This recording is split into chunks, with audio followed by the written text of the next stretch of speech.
Elhadji Ndiogou Diop, je suis le chef de département qualité, sécurité et environnement de Senelec. Programme spécial. Oui, nous sommes venus ici sur convocation du gouverneur de Kaffrine pour présenter le projet Ville de la Motte financé par Exim Bank. Ce projet qui rentre dans le cadre du programme d'accès universel. Comme vous le savez, le Sénégal a décidé d'atteindre l'accès universel à l'électricité partout sur le territoire national à partir de 2025, au moment où la communauté internationale l'a fixé en 2030.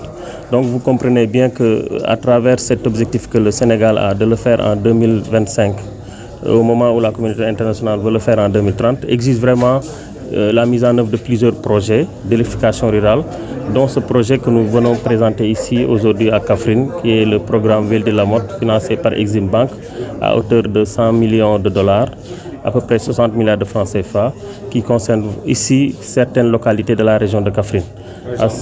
Koungheul, Kaffrine, département de Koungheul, département de Kaffrine et département de Birkelane.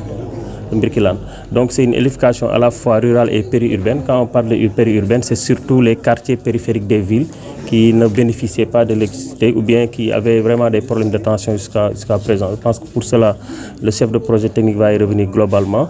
Mais l'objectif de ce projet, vraiment, c'était pour ça, pour atteindre, vraiment pour accéder, faire de sorte que l'ensemble des localités de la région puissent accéder à l'électricité. Donc ça, c'est juste un programme de Senelec. À côté de ça, il y a d'autres programmes qui sont mis en œuvre et qui sont déroulés par Senelec sur l'ensemble du territoire national. Mamadou Pouy, donc de la Senelec, je suis chef de projet. Donc nous sommes là pour la tenue du CRD du projet Ville de la Motte qui entre dans le cadre de l'accès universel à l'électricité. Donc comme vous le savez, depuis quelques années, la direction générale de Senelec a affirmé sa volonté d'atteindre et de s'aligner aux objectifs du gouvernement qui est l'accès universel à l'électricité à l'horizon 2025. Et de ce programme, un important lot de projets et d'activités sont en cours.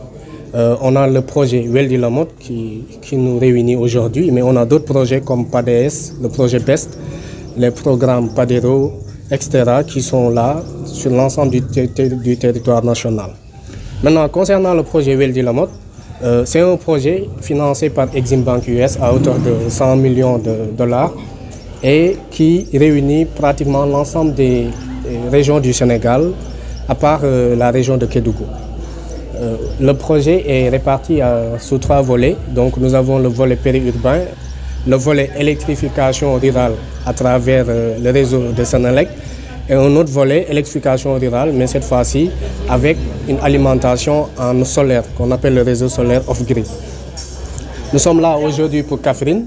Principalement pour Kaffrine, nous avons 6 localités à alimenter, mais avec le volet périurbain. Donc ce sont des localités qui sont dans des milieux urbains ou périurbains et qui feront l'objet d'électrification et d'extension de réseau à travers des postes préfabriqués que nous allons poser. Et donc, si on parle de postes préfabriqués, souvent ces installations ne nécessitent pas trop d'impact en termes d'emprise. Donc ça, c'est une bonne chose. Ce sont des postes qui seront posés, qui pourront couvrir un bon nombre d'habitations, couvrir toute une zone et qui sera alimenté à travers un réseau souterrain. Maintenant, comme nous l'avons dit, on nous a interpellé sur le volet, sur le département Malem Hodar, je pense. Mais il faut savoir, comme on a dit, hein, c'est un programme. Donc il y a le projet Ville de la Motte, il y a d'autres projets. Donc si Ville de la Motte vient prendre les départements Birkelane, les départements Kaffrine, il y a d'autres projets qui vont venir pour prendre les autres départements. C'est pour éviter les doublons et qu'ensemble, tous les projets vont s'exécuter pour assurer l'atteinte qu'il s'agit de l'électrification, en tout cas en 2025, avec 100% de la couverture. Voilà.